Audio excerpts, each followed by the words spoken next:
And we will get started here. Yep, looks good. Thank you, Shiva. All right. So good morning, everybody. Welcome to the weekly partner call here, March 13th. I will be hosting the call today, Ryan Seymour, for those of you that may not know me, Director of Consulting and Education here. Did not have a call last week. Most of our team was in Las Vegas at the Right of Boom conference. We got to meet many of the partners there that were there. So if you guys were there and stopped by and met myself or Pete or Shrikant or Shiva, it was really nice to shake hands and have some really great conversations with partners that were there. So just want to shout out to those that made time and continue to give us good feedback. So want to provide some updates today. We'll have a quick meeting. We're not going to have a ton of stuff, but we have some updates that we want to share with you guys.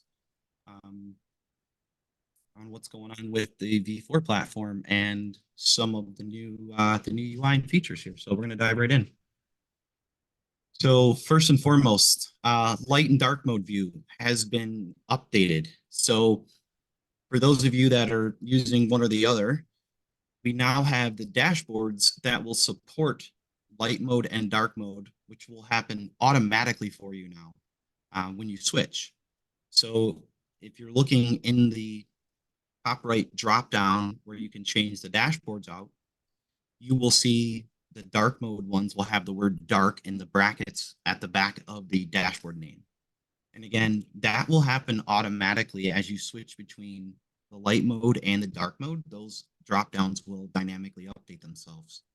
So that way, when you switch to dark mode, you're not dealing with a white background dashboard, even though the rest of the screen was in dark mode. So that got reported. The team got that updated. So that has been since updated, and it does work both at the global view and the company view dashboards. So all dashboards were accounted for. We did not leave any out. I'm getting one report from Max saying that he cannot hear me. Is anyone else having audio trouble here? I just want to make sure before I keep going. It's a little choppy, but it's I could hear you broadly. I can understand. I don't know about others. I hear you fine. Interesting. So I'm gonna just unplug and plug the mic in just to make sure. Okay, great. I see a lot of good feedback. Apologize if anyone is having trouble. We are recording this. We'll get this uploaded to the YouTube channel this week. As soon as this thing is done recording, we'll get it uploaded. So hopefully that'll clear up some issues. But thanks for the patience. All right, so light mode, dark mode introduced, company level, global level. We've got support. We haven't left any of those dashboards out. So and again, if some of you, and I just want to repeat, if you're not seeing these updates in your V4 portal, we do generally roll updates out on weekends. So you most likely, if you're not seeing these updates when you log in on Monday, you will start to see some of these changes. Some of you may or may not see these. So I just wanted to disclose that ahead of time.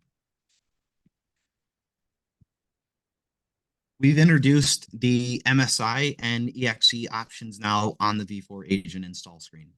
So back by popular request, right? A lot of partners are using MSI files still in traditional, GPO deployments.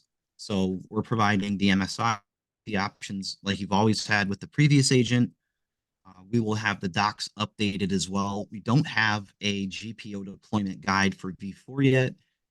I am working on that to publish it. So we will get that updated for the partners that are going to use that method. And of course, if you have problems or troubles, get in touch with our support team and we'll do everything we can to help you guys, get these agents deployed with whatever method makes the most sense. Okay. So, but that will be added back in for you. The external scan has a new upload option. So for those of you that are taking advantage of external scans, which I hope all of our partners are external scanning every one of your customers, you can now add bulk entries into the configuration screen using the CSV upload which you're seeing here on the screenshot. Basically, when you tap that upload file, you will be able to get the sample download, the format. So basically, tapping that will take you here, and you'll download the sample CSV file. That'll give you, the rows and format that you need. You put your data into it, and then you come back and you upload that back to the screen. And that'll allow you to import, all of the different external scan endpoints that you may want to hit. If you've got customers that have multiple sites, multiple gateways, multiple domains, multiple IP ranges, whatever the case may be. I know some of you guys are dealing with hundreds of these in some instances. So now you don't have to key them in one at a time. We'll be able to use an upload to bring those into the system.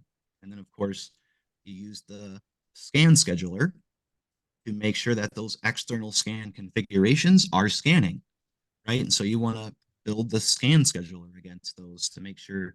And again, we would recommend a daily external scan be scheduled in the system. Generally, you can schedule those after hours too, for those of you that are using those, right? You don't have to really have things scanned in the middle of the day when you're doing external, which is always nice. Firewalls. So we've added MicroTech firewall to the list of firewall credentials. And this is, again, something that has changed in the V4 platform on how the firewalls are being added. So in the previous version, when you went to the integrations, we had a bunch of the tiles that displayed the firewalls that you could tie into. In the V4 product, you're going to use the credentials section under your discovery settings to add firewall credentials in.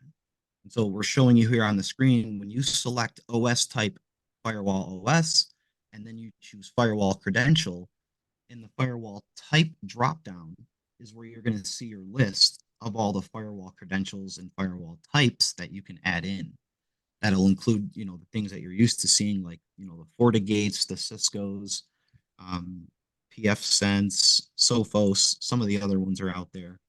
But that list will continue to grow, and you basically just choose the firewall type, and then it'll give you the additional fields that each firewall requires. Each of them are a little bit unique in what they ask for, but the credentials are now managed there. We do have an updated document on managing these credentials in the docs published, where I walk you through this stuff as well. So keep an eye out for firewall credentials in case, any of your tech stacks show up there. You can add those. And again, we're highlighting here the discovered asset of the MicroTech firewall and how it would come into the firewalls section of our assets menu. So when you're looking under assets firewalls, this will display just like all the other firewalls. Again, something we've really focused on in the V4 UI is keeping consistency between how you're looking at your assets, how you're looking at your problems or vulnerabilities, etc. Sophos UTM, or Unified Threat Management Firewall, has also been added into the credentials. Again, you'll find that under the firewall type dropdown. So Sophos is now in the list as well.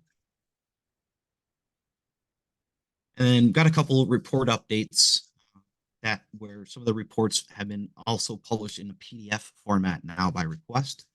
So the risk score by asset report will, if it's not already, soon be available in the PDF format rather than just the Word or Excel. And the browser extension program report will also become available in a PDF format rather than just the Excel or Word doc. Azure Active Directory role assignments. And probably some partners requesting more of the PDF versions of some of the reports that we've already dumped out. Azure Active Directory audit logs. Again, these are all going to fall under the standard reports section of the system. Office 365. Hear that word all the time. Partners are always looking for ways to manage Office 365 and reconcile those licenses and still. So PDF available there. Your unsupported OS PDF report. So again, what kind of assets out in our environments are running unsupported operating systems, meaning, we can identify them, most likely not managing them, as in they're not being patched, because unsupported OS technically or generally means that the manufacturer is no longer writing security updates for the operating system. So that's a big no-no, right? We should always be telling our customers that they have to get off unsupported OS. So this is a nice report, maybe that you would give to your sales folks and say, every customer that has an unsupported OS should probably get a phone call, and someone should be selling them something. You got newly discovered assets in the last 48 hours. This is a really nice report to schedule using the report scheduler. That way, at maybe every couple of days, you're going to get a report, and you're going to be able to look at this twice a week to really understand what kind of assets are showing up in the environments. Depending on the scope and what you're supposed to be managing and not managing and protecting or not protecting, this is a really nice way to bring forward some of the new stuff that's showing up. Partners and folks love, our customers love coming, bringing new gadgets to work, new tablets, new computers, new devices are pretty much always showing up places. So this is a nice way to keep them in check. So again, that's available in PDF. So those are going to be it. Those are going to be our updates. Again, if you're not seeing those, we generally tend to release towards the end of the week, and by next week Monday, you guys should be seeing these new items in your V4 instance, if not already. As always, our support team's here. If you guys need help, let us know. We can't help you if you're suffering in silence. So let us know. Send something in. We're listening. I think Shiva's team and the dev has done a tremendous job at demonstrating their dedication to rapid development, rapid features. I feel like we're moving at a pace that I've not seen many other vendors move at. And with that comes mistakes, right? When you run fast, you fall hard. But I think we're all here getting up, we're listening, and we're learning, and hopefully we're learning to slow down a little bit in some cases. So that's some of the message we've heard from partners, and we're definitely talking about it internally and how we might slow down in some of those cases. We definitely don't want to stop being a rapid development company, right? That's something I think everyone at ConnectSecure prides themselves in doing, is being able to move quickly. Because the industry we live and work in is moving quickly, right? The technology we deal with is moving quickly. Our attacker friends that we're trying to defend our digital borders against are also moving quickly. So I feel like we have to do that.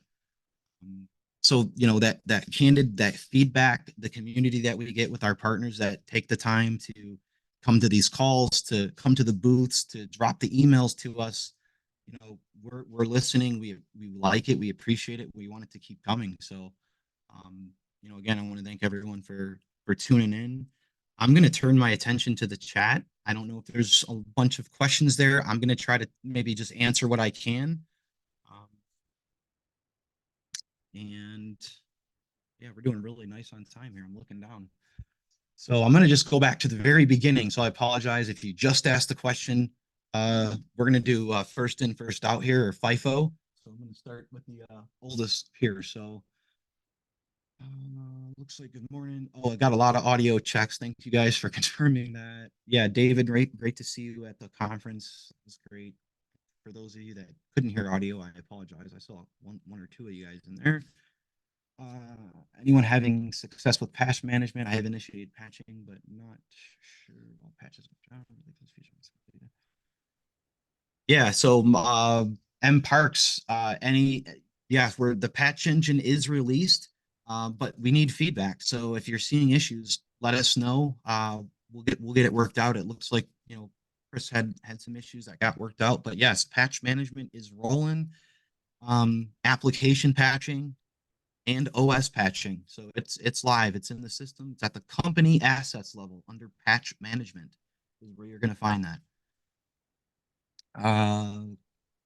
ETA on credentials check feature. Swami looks like it's expected to roll out prior to Friday. So it looks like that feature's coming very soon. So that's great.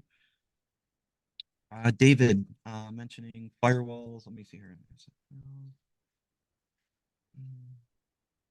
Yeah, David, let's maybe me and David can connect and look at the firewall piece together. I'm happy to look at that maybe a little more in depth for you, David. You got my contact, man. Let's get in touch there. Mark, any or Amy update on upgrade V4 on-prem? Shrikant, do we have any update for V4 on-prem? I'm not sure. I don't know if one of my colleagues here can answer. V4 on-prem servers. Is Swami on the call? Swami, can you chime in here on the V4 date? Yes, sir. We created the on-prem and currently it is in QA. So few services we are just working on it to keep it reside on the server itself. That part we are working on it. Probably we can release it in the early next week. Okay, so what I'm hearing is about a week, 10 days from now. Okay, thank you, Swami. Yes, thank you, Swami. All right, so maybe about 10 days out from now, a couple weeks out, so that's great. So Chris says, is it a true statement that there are 0 features and functions that are in V3, not in V4, and no significant reasons to not upgrade? That's a really great question. I'm of the belief that we have achieved feature parity. We're right there. I don't know that there may be a couple minor details, things once in some spots that are maybe different, not present, but as far as the feature parity goes, I feel like we're there. And I would, yeah, I would so Chris, no reason not to replicate and start to explore the new platform and get yourselves ready to transition to it. I don't think there's a reason not to at this point. So I would encourage everyone, if you haven't started to use V4, or you started to use it and then you didn't like what you saw because of some problems and you haven't visited it in a few weeks or maybe a few months, I would encourage everyone to get back in there and use it. Yeah, I don't think there's a reason not to. And if there is, Chris, communicate it to us. Let us know what's not there and get you help. Quick question. Dennis asked about full scan. Can you verify that there's a combination of scan types? Yeah, so basically full scan, Dennis, is going to kick off network scan and Active Directory scans if they're configured on your probes. So we will thank you, Peter also provided the scan types page to you with the table. So thanks, Pete, for dropping that link in the chat. It's wonderful. So Nick Gleason, yep, I see he's reporting a couple issues. First and foremost, if I hear about time issues, I always just want to make sure we check. The first thing is the global time zone settings in your system. Make sure that they're what you expect them to be. I've seen some cases where, that's off, and that'll obviously throw off all your timing. If the time zone looks correct, then let's report that detail to our team and let us know what company, what asset, what the firewall is, and we can look at it and we can help to get that resolved if it's a bug or something that's not working correctly. Brian asked if the V2 platform was turned off this week. No, V2/V3 is not turned off this week. It's not turning off this month. It's not turned off at all. That platform is in full support. So no, but again, if you're still exclusively using the old platform, I would encourage you guys to start replicating and start getting into the new. It's time to go, and I think we're ready. So, John, can we lock firewall access down to your IP addresses? Can we lock Sean? That I can't say yes or no to that. Sounds like a good idea when we obviously restrict firewall access.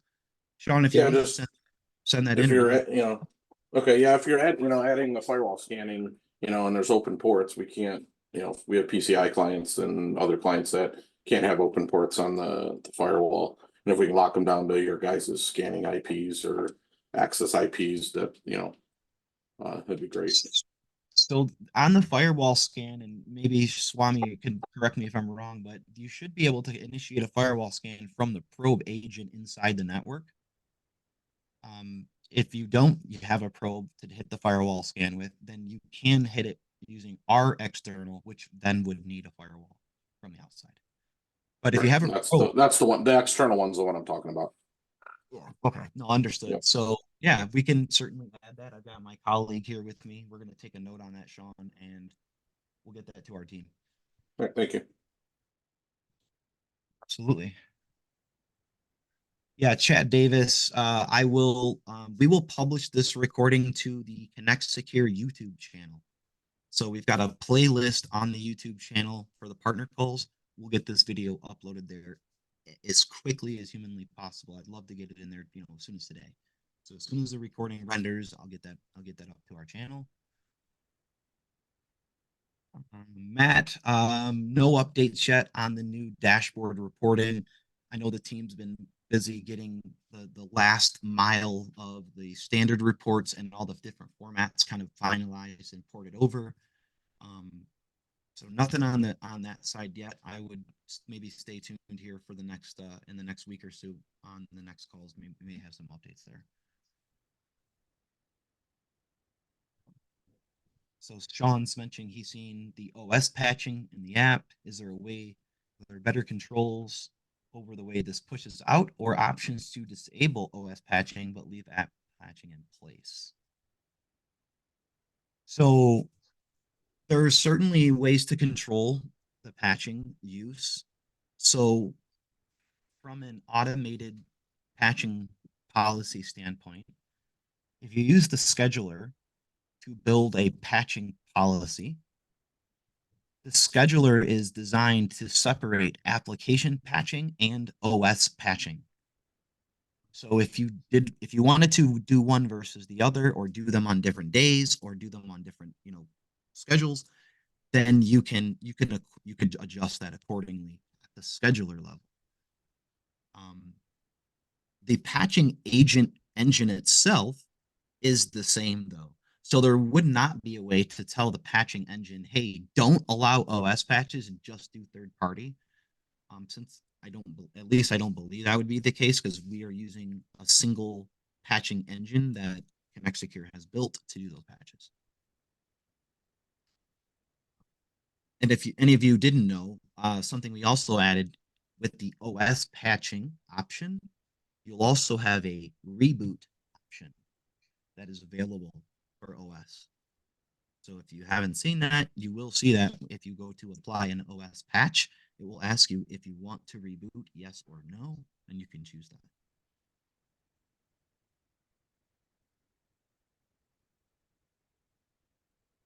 Yes, Dennis H, the insecure port section, that is a great question.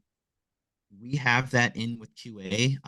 Dennis, those docs should be getting updated this week. My colleague Sherry has your name on a list, apparently. And we're going to notify you, Dennis, as soon as that doc gets published. That is on my plate. As soon as I get the info from our QA team, we will clarify that for everybody, because we had a couple questions ourselves. So we will get that updated. Custom reports, yes. Is the risk assessments going in V4? Yes, risk assessments. Kay asked if risk assessments is going to V4. Yeah, assessments are in V4 at this point, ported over. If you're referring to the assessment view or the assessment reports, those are yeses. If that's not what you're referring to, you can drop some more info.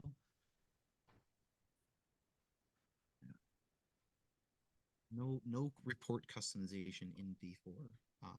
Confirming that, not yet at least. So there's the report builder and there is the standard report section, but there's no customization yet.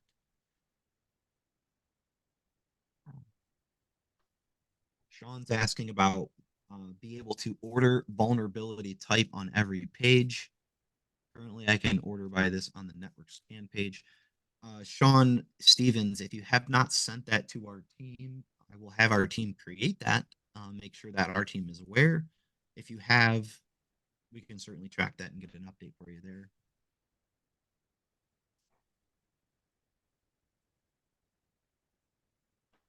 Riley's asking about, PDF, Excel, Words, maybe showing some different data.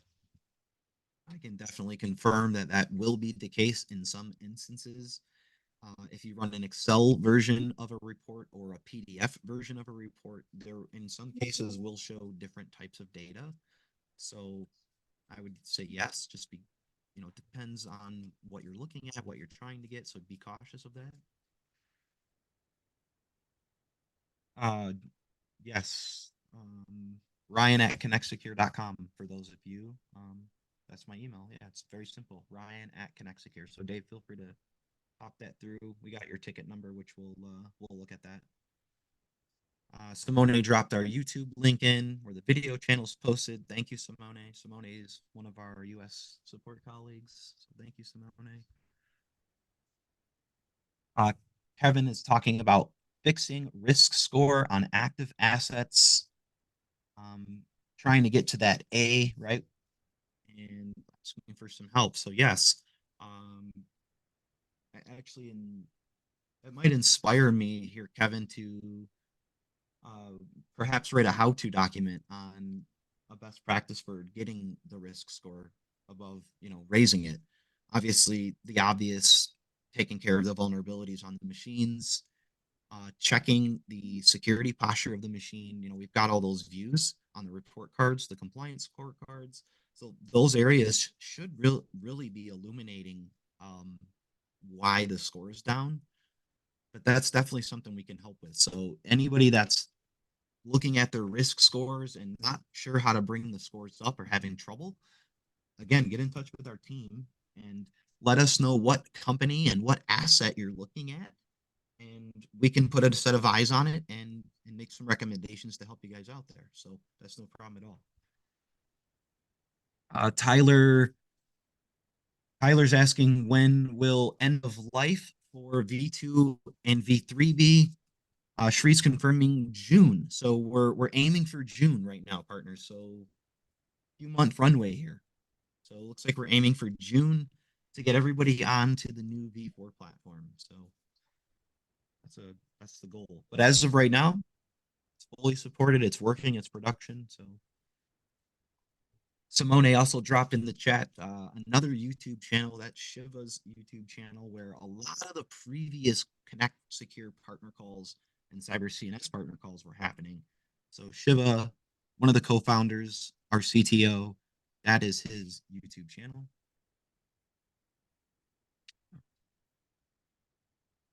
Yeah, sounds like I got some mic woes going on here, so I'll have to make some adjustments. I do have a what is supposed to be a fancy mic, so I'm wondering why it's not working to my expectations, but I will check into that. So thank you guys for that feedback.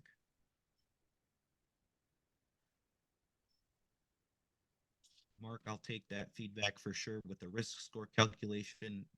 Mark, me and you can certainly bring that up and figure out how we can enhance that. We always want to know the partners' thoughts on how we can enhance this product. So don't know about the deprecating Zetadel yet. We'll have to wait for Shiva to maybe join us in a future call for that one, Gary. I'm not sure on that. Gary's asking, does ConnectSecure use a canary deployment model when deploying new features? I'm going to be honest, I'm not super familiar with that word canary. I assume that is a development style similar to like a sprint or a waterfall, but I'm not familiar with that. So Shrikant Swami, if any of you guys can confirm nor deny canary deployment, does that mean anything to us, team? I'm not entirely familiar with the canary deployment, Gary. So either Swami, do you know anything about it, or Gary, can you just quickly explain what that is for us?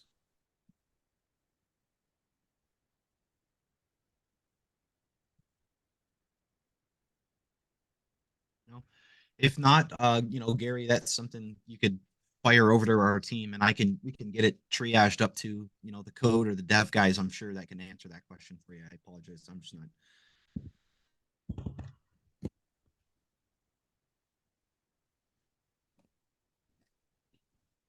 Chat, see the partners chatting in the chat. That's great. Like when you guys talk. Okay, I just Googled quickly, and basically it's a progressive rollout of an application that splits traffic between an existing version, new version.